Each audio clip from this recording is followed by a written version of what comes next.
Ето го обещания отговор. Както ви казах, докато набирам някакъв смисъл, ще отговарям тук, но тя вече я хванах в един друг там профил на журналист да ми използва изкуствен интелект. И мисля, че аз няма да го разбера.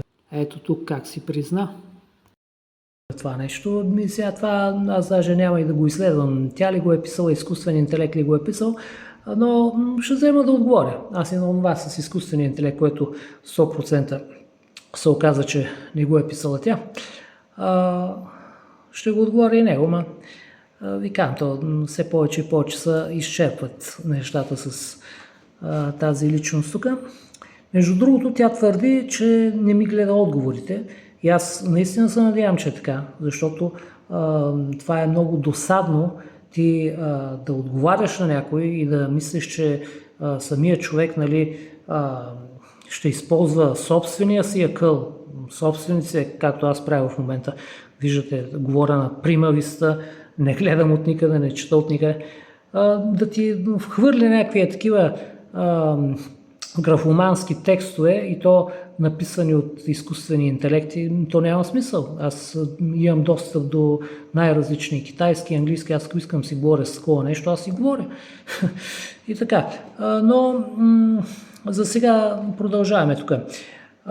Господин магистър, вие наистина откривате топлата вода и я представяте за неофеодализъм. Не е така. Аз просто си имам дефиниции, работя си по дефинициите, неофеодализъм или дигитален неофеодализъм. А това, че било топлата вода, то практически може и така да се окаже, защото нещата са наистина много ясни и аз също до някъде бих се съгласил, че това е даже няма смисъл да се констатира, но докато има хора, които си мислят, че Китай е демократична или социалистическа, комунистическа държава и такова, да се подвеждат по всички тия пропагандни клишета. Аз съм длъжен да го отбележа това нещо. Не, че е някакво наистина много голямо постижение да откриеш, че там е неофеодализъм и такова си е какво да е. Всеки с малко обща култура знае, че образователният стрес и огромното напрежение, феноменът, тук е нещо неграмотно е написано, гледай какво е написала, Неиджуан, са системен проблем в цяла Източна Азия, от Южна Корея до Япония. Значи цяла Източна Азия от Южна Корея до Япония. Смятайте, там все едно, че това са някакви две крайни точки. Макар и да то, Иран беше в Близкия изток вместо в Средния, сега що пък да не мога да се каже, че цяла Източна Азия от Южна Кореята чак до Япония.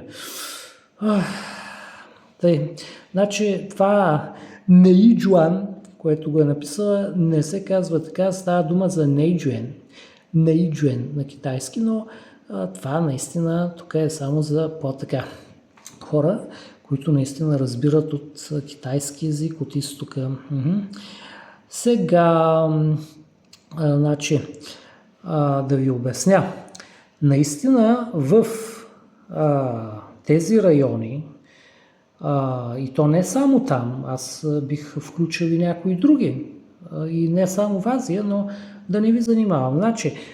По-важното е да се каже, че това напрежение, този стрес, то си го има и на други места. Проблемът е, че аз съм жив свидетел, че едно време, когато беше нормалното ръководство, лидерство, както искате го наречете, при вътрешно-партийната демокрация и избори на ръководител, т.е. Ху Цзинтао, нямаше чак такива ексцесии. Ето за това говорим тук. А не, че, то, видиш ли сега, то го има това навсякъде. То го има навсякъде, да сте чували за влошаване на картината. Например, че преди нямаше толкова много такива случаи, нямаше толкова много депресирани, толкова много опити за самоубийства.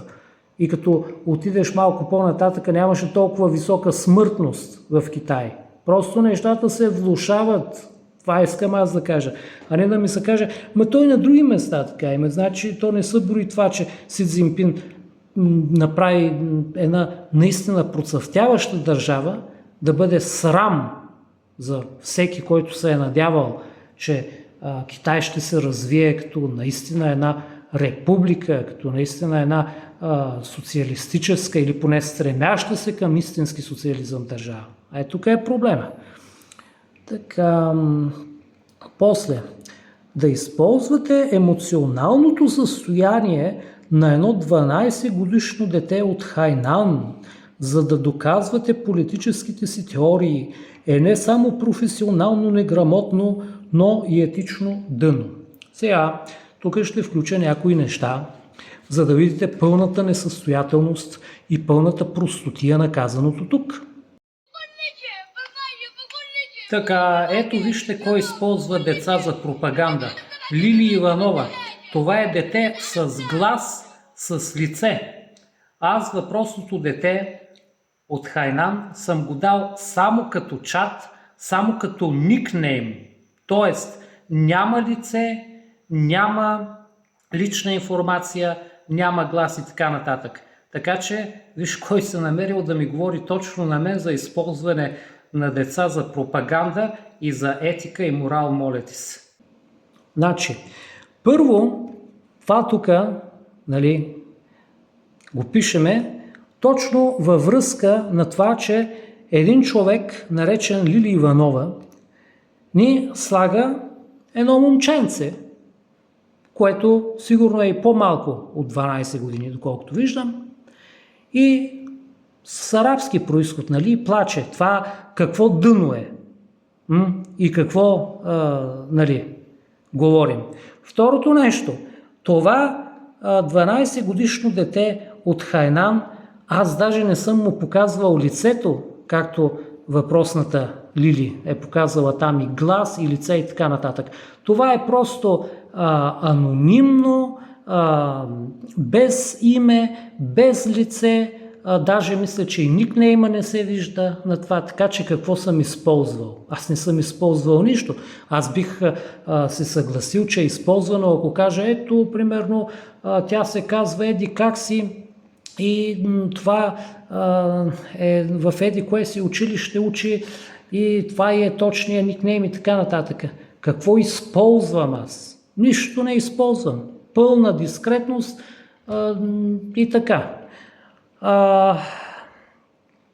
Какво още имаше? Да, за да се докажела политическата теория. Колкото му е капацитета, ето сега на въпросния човек тук, Лилито, тя не е видяла, тя даже не си е направила труда да погледне, че аз отдавна съм сложил даже извадка от Китай. Те си признават статистически. Ето го китайски източник с числа, с проценти, но тя не си е направила труда да обърне внимание. Там данни има, статия, официална. И тя си помислила, че аз само с този единичен случай искам да докажа нещо. Не го разбира като само част, като добавка към основното. Но тя толкова си може. Пък и нали важното е да може да се подкрепят с такива едни кървави, долни режими, като аятолахския, като Си Цзинпиновия. То на нея това и е целта. То не е целта наистина да види истината, да застане на страната на народните маси, на хуманизма. Не. Така.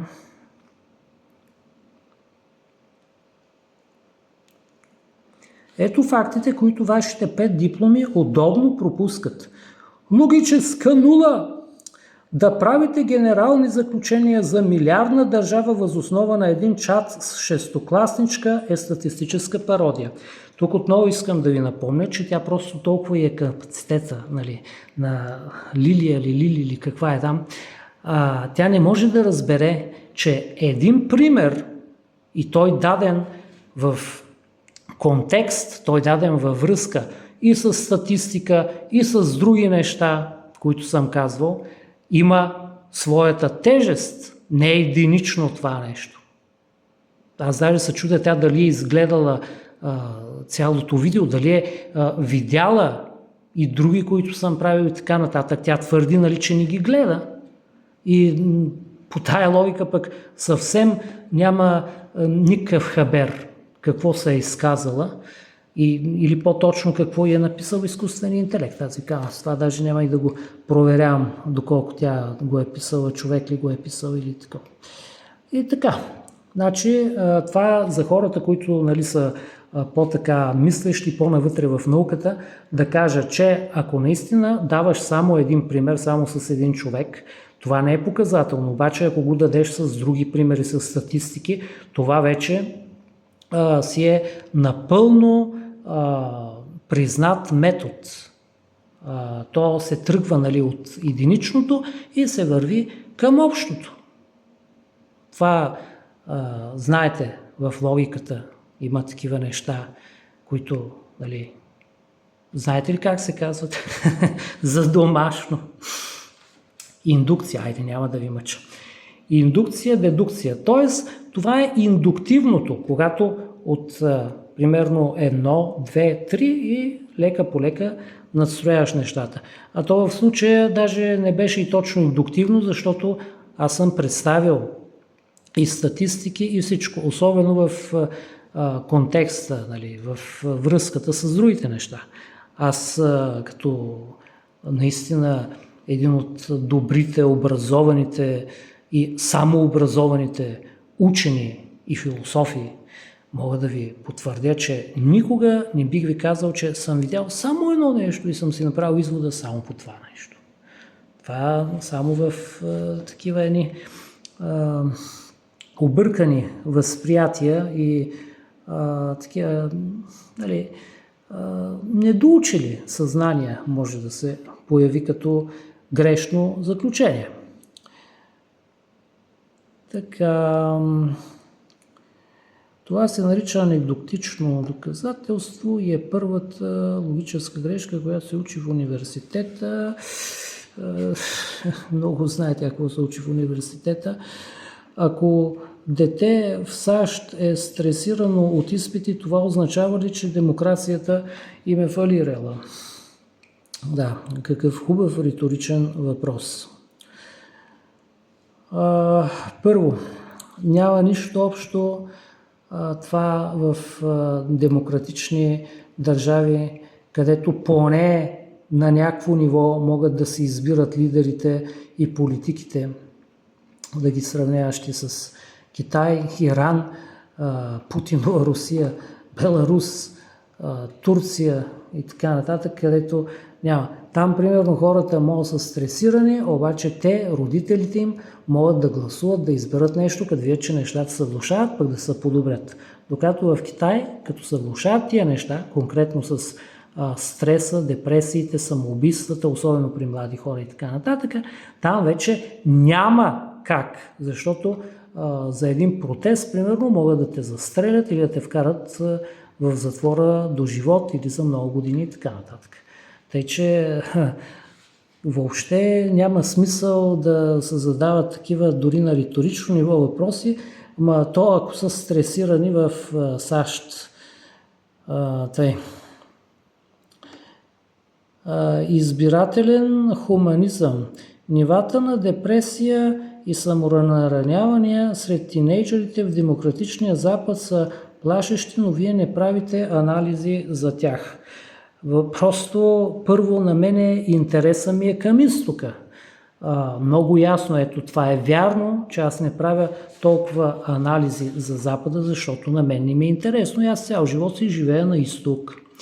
Но, понеже в Китай има едно такова обезпокоително нарастване, което го няма в повечето западни демократични държави, аз обръщам резонно внимание там.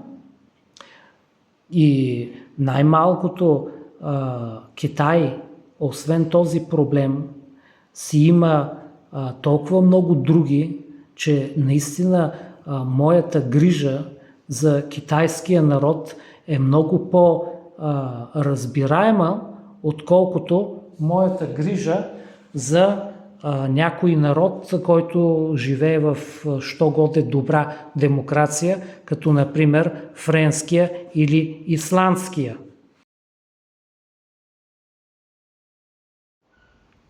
Така, трябваше да прекъсна за малко тук, защото, както казвам и преди, не е само Лилия и дано по-скоро да спре да ми отговаря тук, ме занимава.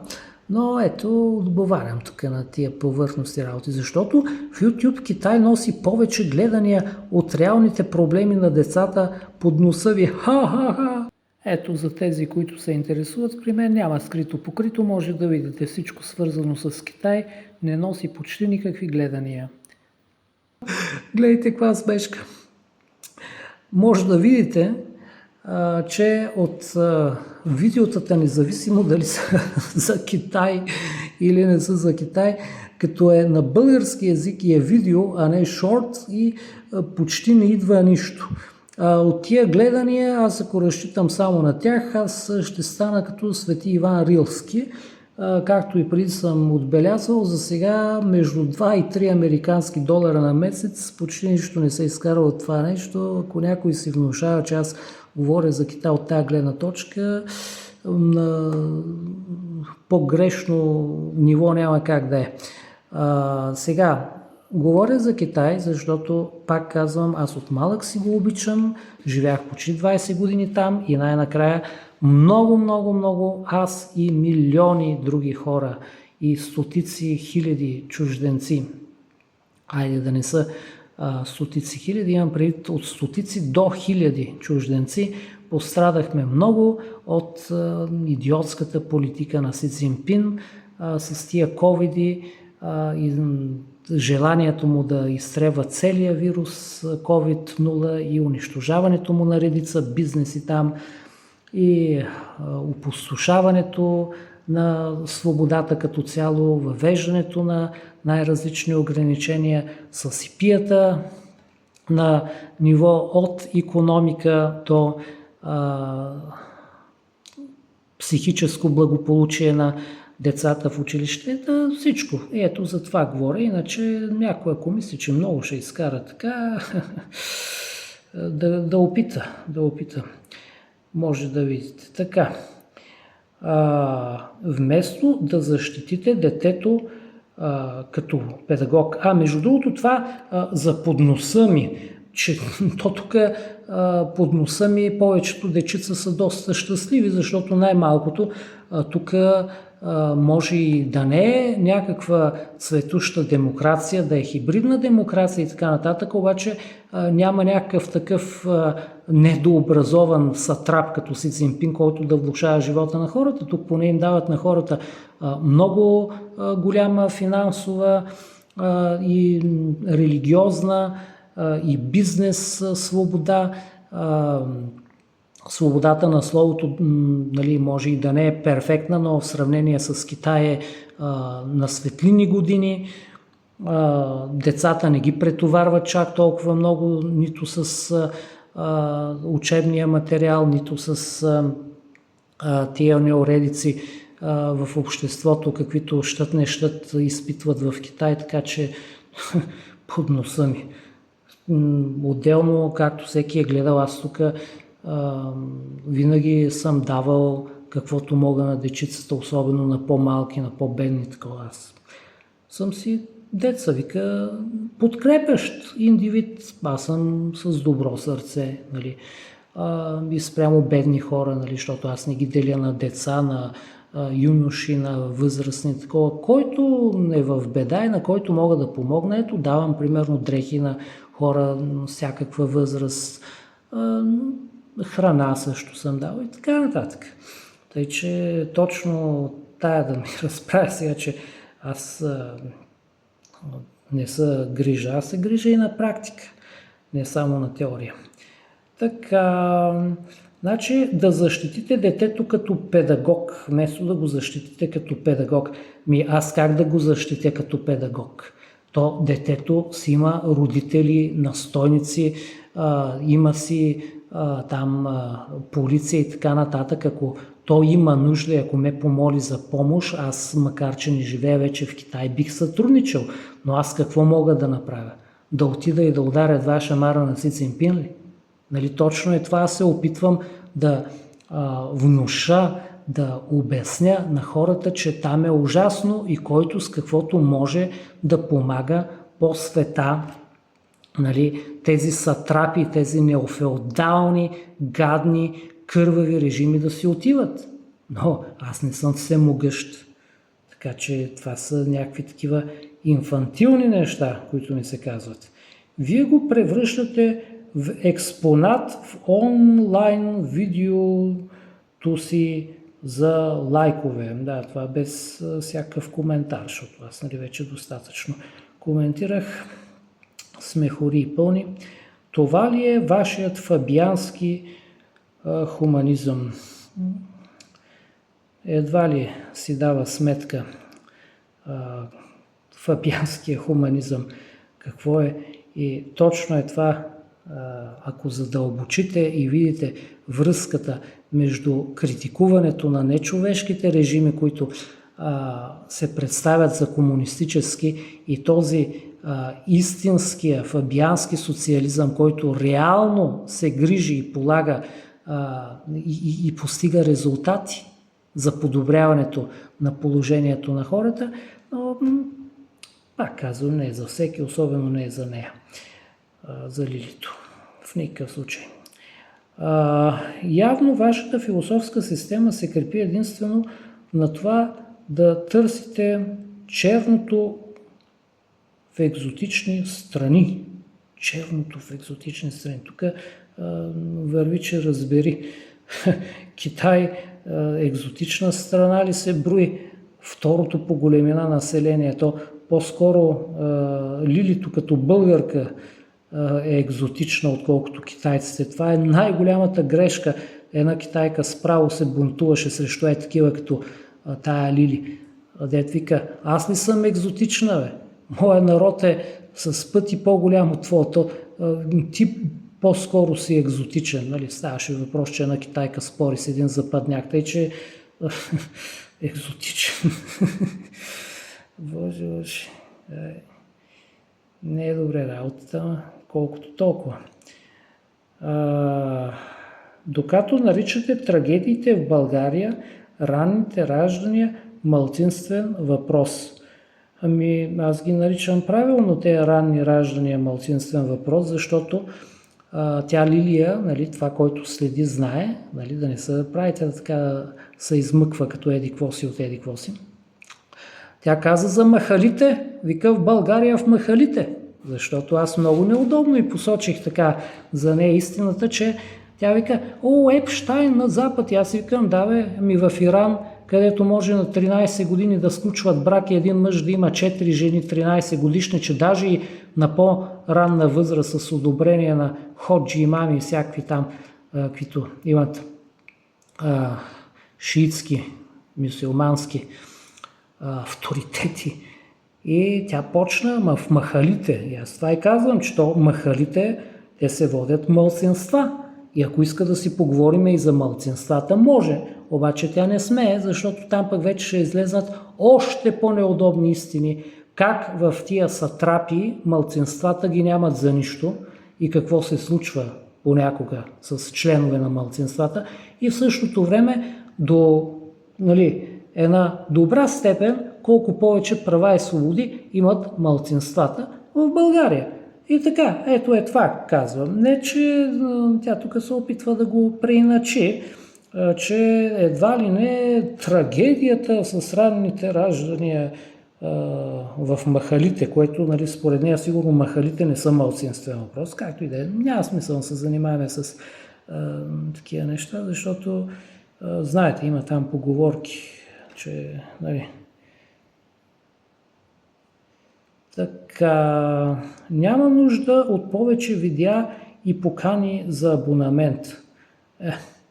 Нямало нужда. Аз си преценявам има ли нужда, няма ли нужда. За поканите, какви покани? Аз даже не информирам на лични съобщения, че съм отговорил въобще. Нещо да си губя времето и щях да кажа да и досаждам, но то по-скоро аз досаждам на себе си всеки път, като си помисля за тая личност и то ми става едно такова неприятно.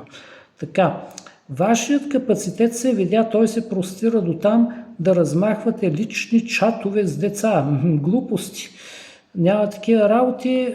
Първо, то е един единствен чат. Това не е в множествено число, тя какво ли разбира сигурно от граматика.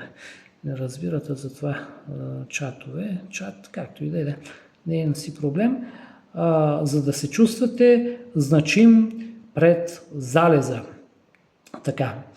И отново да обясня, че този чат е с висока степен на поверителност и защита на личните данни. Въобще не се вижда това момиче в кое училище, как се казва, даже никнейма и няма, така че това са глупости. Но, нали, тя е просто много тая Лилия наранена от това, че нейните любими режими, Си Цзинпинове, аятоласите и останалите са подложени на моята адекватна и заслужена критика и затова сега ушким много се загрижила тя за някакви такива технически моменти, как можело аз да обясня, да дам на света да знае истината какво става в Китай, как дори дечицата страдат там. И в същото време тя да не може само така избирателно да слага страдащите арабчета. Не стават така работите.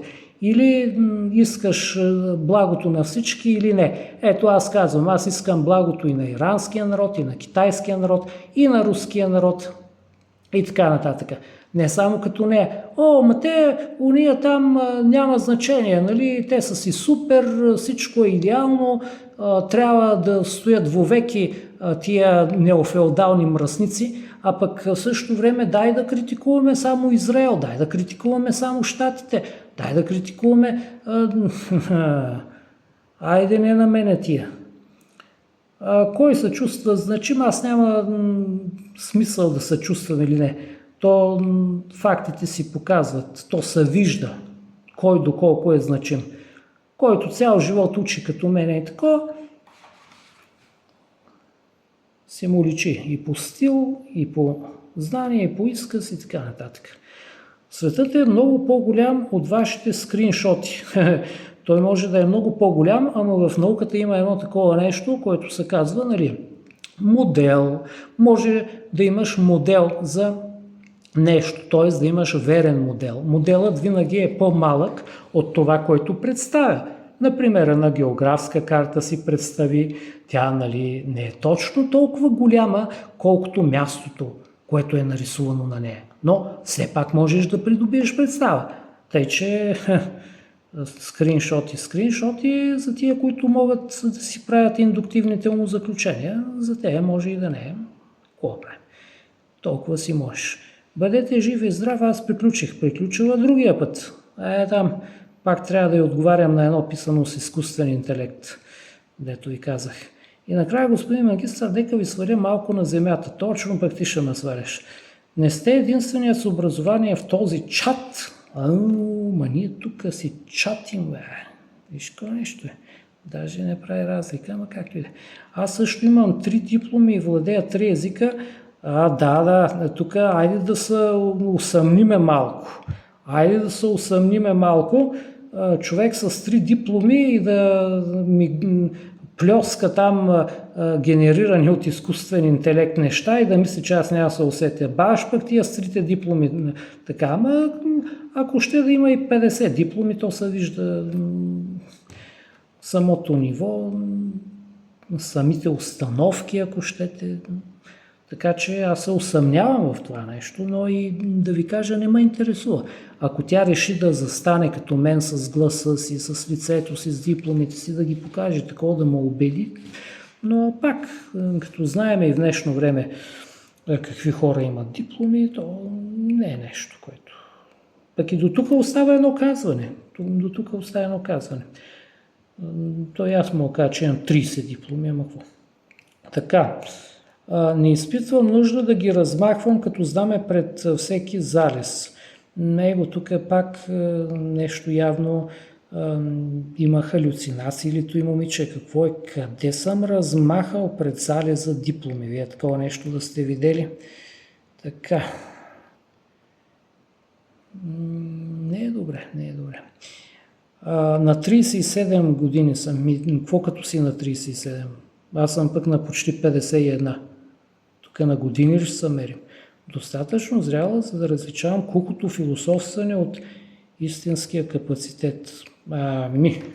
Тук пък още повече, защото аз се и убедих, да още повече се съмнявам и от наличието на дипломите. Въобще не можеш да различиш нищо ти свързано с философстването и философията. То обикновени работи не може да стигне до правилни изводи, допуска толкова много грешки, точно пък за философстването едва ли не може да има някаква философска или метафилософска представа за нещата. Разликата между нас е, че аз използвам ума си. Видяхме го ние как го използваш с изкуствен интелект. За да анализирам фактите в реално време. А вие го ползвате, за да градите въздушни кули от теории и да получавате красиви момичета от висотата на егото си.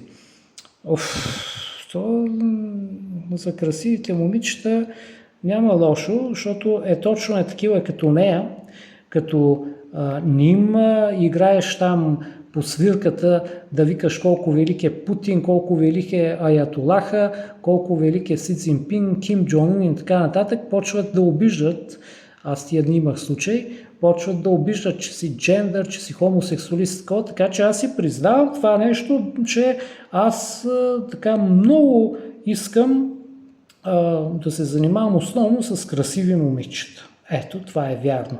Обаче въздушни кули няма такова нещо, защото знаете, аз съм по диалектическия материализъм, по научната философия и това са си пак някакви такива илюзии.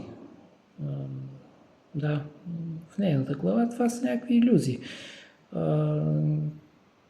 Така, за егото, ясно, при мен поне е подплатено, нали? Докато при нея няма никаква подплата. Интелектът без морал и етика, като това да ползваш деца за пропаганда, е просто суха информация.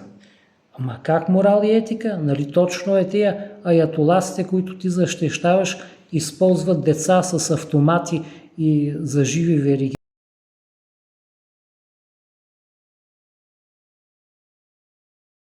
Ето това са вашия морал и етика. И пак да се върнем на това, че аз говоря за деца, използвам ги в моя пример, защото ти си пуснала дете, арабче, което плаче. Ти си пуснала и аз просто отговарям съответно адекватно.